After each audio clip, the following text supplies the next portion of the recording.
au Moyen-Orient, une guerre, il faut l'appeler telle qu'elle, déclenchée par les États-Unis d'Amérique et leurs alliés israéliens, qui ont choisi de frapper un pays, notamment l'Iran, et qui ont déclenché la riposte de ce pays qui a embrasé toute la région du Golfe.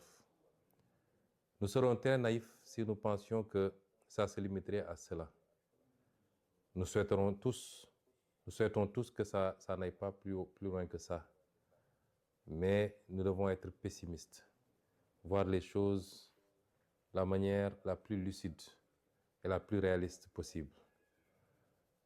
Des frappes ont été opérées, une réaction s'est déclenchée, qui peut entraîner d'autres réactions avec d'autres acteurs qui vont entrer dans le conflit et peut-être des ramifications qui dépasseront cette partie du monde.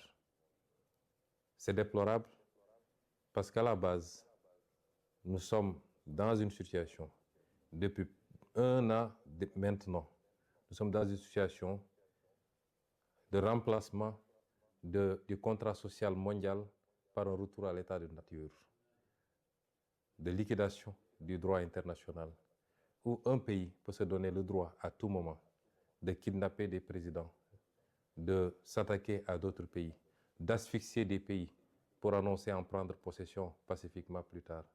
Un pays sans résolution ni mandat des Nations Unies peut décider de frapper d'autres pays, de tuer, d'assassiner, il faut le dire tel quel, leurs dirigeants. Ceci est extrêmement grave. Et tout l'équilibre du monde qui a été conçu sur ces 45 dernières années, voire ces 50 dernières années, s'en trouve compromis. C'est déplorable et il faut le condamner. Je me permettrai de présenter toutes nos condoléances à la famille et au peuple des dirigeants qui ont été assassinés, les dirigeants iraniens qui ont été assassinés, et souhaiter que ce conflit trouve une fin rapide pour le bien du monde. Il nous faut mesurer toutes les conséquences de ce conflit, qui dépasse le simple aspect militaire. Nous savons tous que aujourd'hui, le trafic autour du détroit d'Ormuz est compromis, et nous savons que minimum 40% ou 30% du pétrole mondial, des hydrocarbures mondiaux, passe par ce détroit. Les impacts sur le plan économique pour tous les pays, dont le Sénégal, dont la consommation en produits pétroliers dépend de ces trafics-là, les conséquences seront très importantes. Les conséquences de manière générale sur l'économie du monde seront très importantes, avec des impacts sur la mobilité des capitaux, sur l'investissement et les répercussions sur tous les autres produits de consommation. Parce que vous savez que tout tourne et tout tourne à partir de ces produits d'hydrocarbures, pratiquement, les industries, l'économie, tout. Et donc, même les produits de consommation courante, notamment les produits alimentaires, les denrées alimentaires, tous les autres produits s'en trouveront impactés. Et tout ça par une décision unilatérale d'un pays tout puissant soit-il, de déclencher une guerre, de frapper d'autres pays, et c'est déplorable. Mais nous devons faire une analyse géopolitique de ces situations. Ce ne sont pas des situations fortuites. Pas plus tard qu'avant-hier à l'Assemblée, je vous ai parlé du piège de Thucydide. Je vous en parle depuis pas mal de temps. Je voudrais que nous soyons tous bien conscients de la situation.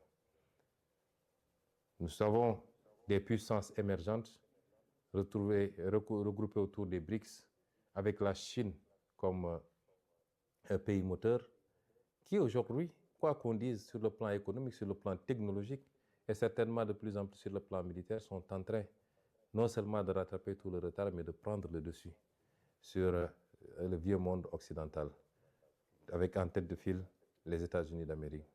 Et tout ce que vous voyez, c'est des réactions de ce pôle, et particulièrement des États-Unis, qui ont peur de perdre cette primauté qu'ils ont eue pendant longtemps, cette domination écrasante sur tout le reste du monde.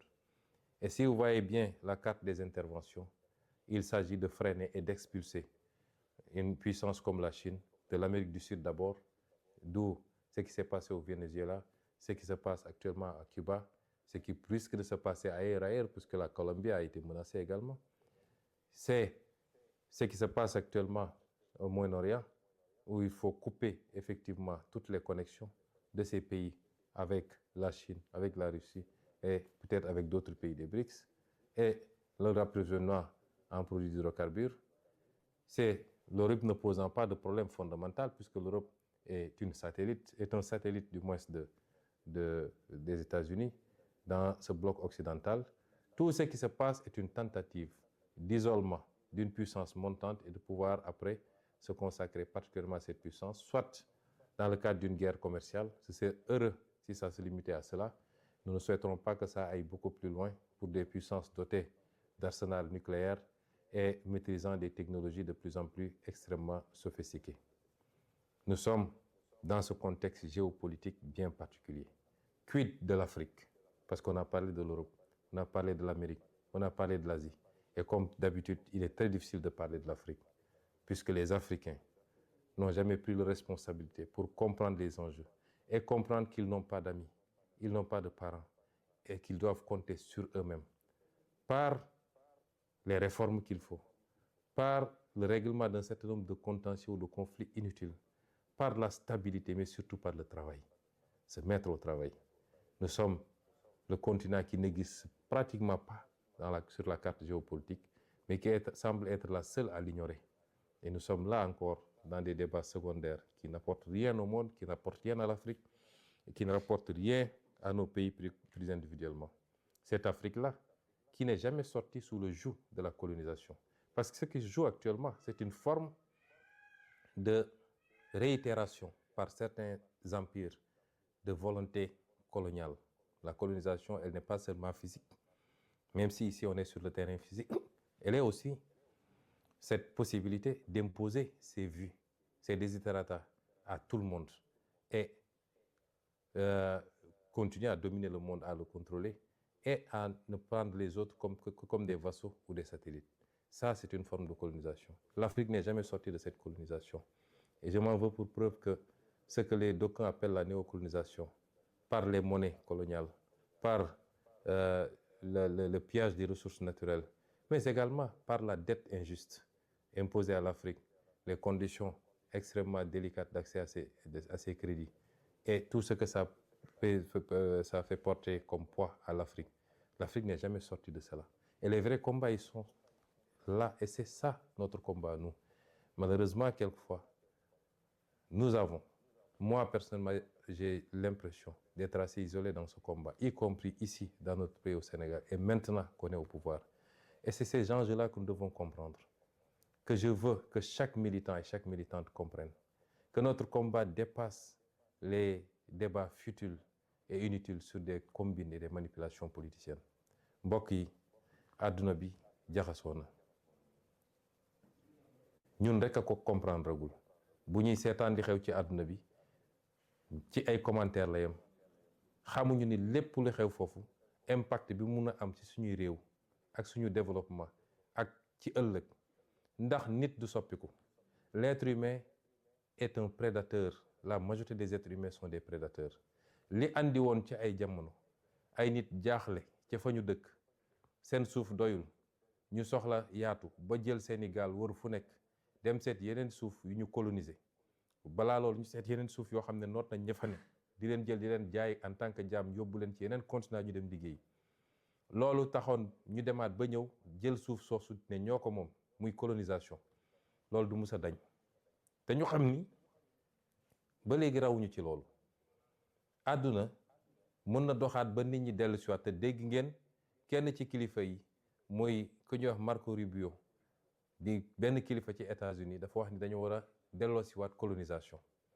tey ñooñu bu ñu demoon ba jaaxle ndax dañoo am seen mode de vie am benn niveau bu ñu tàmm ci richesse ak yu demee noonu bu ñu demoon ba xam ni loolu mënatuñ koo am te jàpp ni Sénégal am na alal goo xam ne mi ngi fi lan moo leen tere tey ñu ñëw ci seen doole ñëw nangu Sénégal comme tey ni ñuy attaqué ay réew di rey seeni président di jël seeni président yóbbu leen di leen tëj noonu la amee ci ñeneen ak ñeneen ci képp koo xam ne am na doole. moo tax Afrique benn yitte rek la waroon am Sénégal jiitu ci mooy jublu ci liggéey wàññi coow li wàññi wax ji wàññi politique bi ak combine politique yi. est-ce que ñun nous sommes à la hauteur de ces enjeux? boo xoolee coow lépp ci Sénégal ay waxu coalition diw ay waxu parti diw ay waxu xëcc nañu lii ana liggéey ana concentré wu sur l'essentiel. loolu mooy tey enjeu bi nga xam ni moo war a nekk suñu bos muy lu mooy andi woon rek ci introduction mooy il faut qu'on soit à la hauteur des enjeux. Les enjeux ne sont plus aux combines politiques ou politiciennes. Les enjeux ne sont plus aux réclamations injustifiées. nga xam ne réew mi liggéeyagul alal gu mu mën a séddale ba kenn ku nekk la muy laaj ñu mën ko koo jox na ñëpp jublu ci liggéey wàññi wax ji. lu ko may nag la woon fa woon nan ñi defoon ba jiituñu ba xëy noot ñu bu ñu foog ne raw na ñu xëyaat ñëw noot ñu te duñ ci mën dara bu dee réew yi ñu ëpp doole fuuf. booy seet tey li xew diggante Russie ak Ukraine rek keroog damay seetaan benn documentaire ci benn guddi rek Russie yónnee na 850 drones yu mu envoyé Ukraine. ñun Sénégal mënuñoo jënd fukki drone yu mat ak suñu alal kon nañu xam ni existé wuñu sax ci wàllu koom ak ci wàllu puissance ak ci wàllu doole waaye ñun foog nañ ñun ñooy le centre du monde kon nañu jublu ci liggéey ndax lu ko mooy rek la woon fa woon. ñu ngi leen di gërëm di leen sant li introduction la woon ñoo ngi delloo kàddu gi nag jox ko mbokk yi kenn ku nekk li nga am ci yitte ci laaj ñu tontu ko lépp ñu def ko ci tey ak ci dal ak ci teggin ndax am na solo asalaamualeykum.